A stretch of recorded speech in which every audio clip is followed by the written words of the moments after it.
بسم اللہ الرحمن الرحیم۔ السلام علیکم۔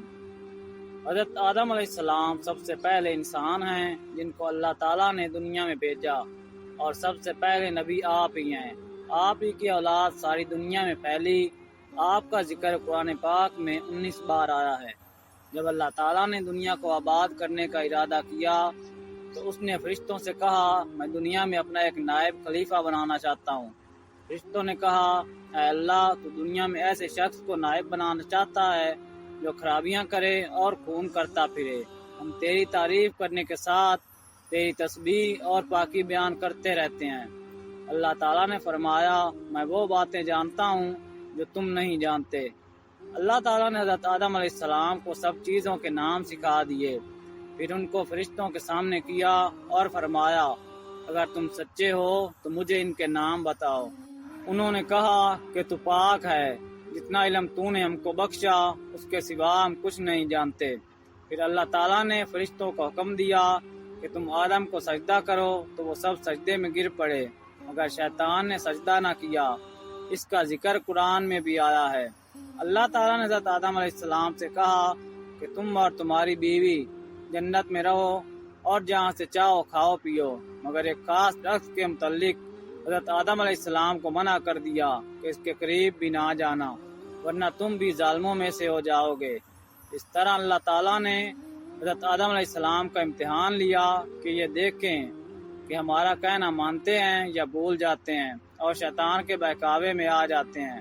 شیطان جو پہلے ہی حضرت آدم علیہ السلام کا دشمن تھا، ان کی وجہ سے وہ خدا تعالیٰ کے دربار سے نکلا اور خدا تعالیٰ کی لعنت اس پر ہوئی، اور اس نے قسم کھائی تھی کہ میں حضرت آدم علیہ السلام اور اس کی اولاد کو قیامت تک بہکاتا رہوں گا کہ اللہ تعالیٰ کا کہنا نہ مانیں اور خوب برائیاں پھیلائیں۔ وہ حضرت آدم اور ان کی بیوی حضرت حوا علیہ السلام کو برابر بہکاتا رہا، اس درخت کا پھل تم ضرور کھاؤ، اس کے کھانے سے تم فرشتہ بن جاؤ گے، جنت میں سے کبھی نہ نکلو گے۔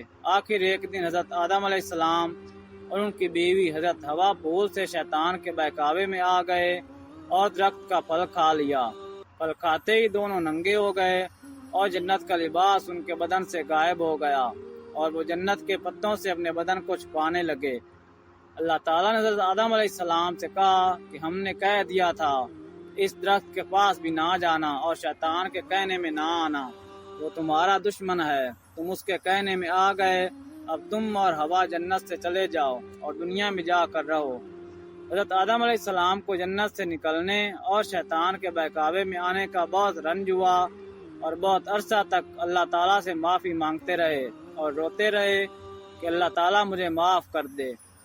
آخر اللہ تعالیٰ کو رحم آیا اور حضرت آدم علیہ السلام کو یہ دعا سکھائی کہ اے ہمارے رب، ہم نے اپنے اوپر ظلم کیا اور تو ہم پر رحم نہیں کرے گا تو ہم بڑا نقصان اٹھانے والوں میں سے ہو جائیں گے۔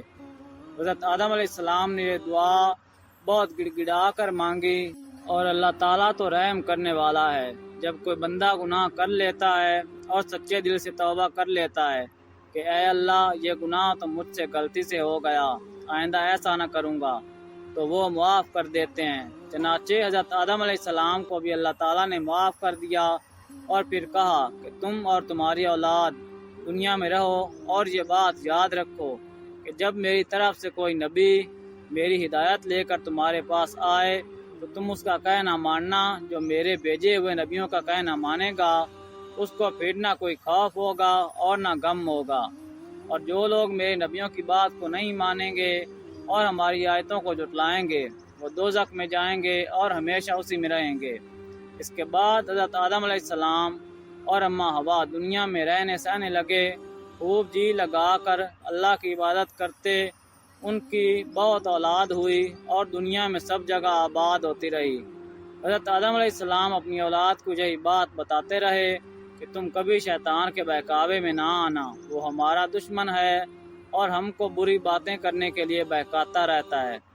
ہمیشہ اللہ کی عبادت کرنا، سچ بولنا، کسی پر ظلم نہ کرنا، ایک دوسرے کی نیک کاموں میں مدد کرتے رہنا۔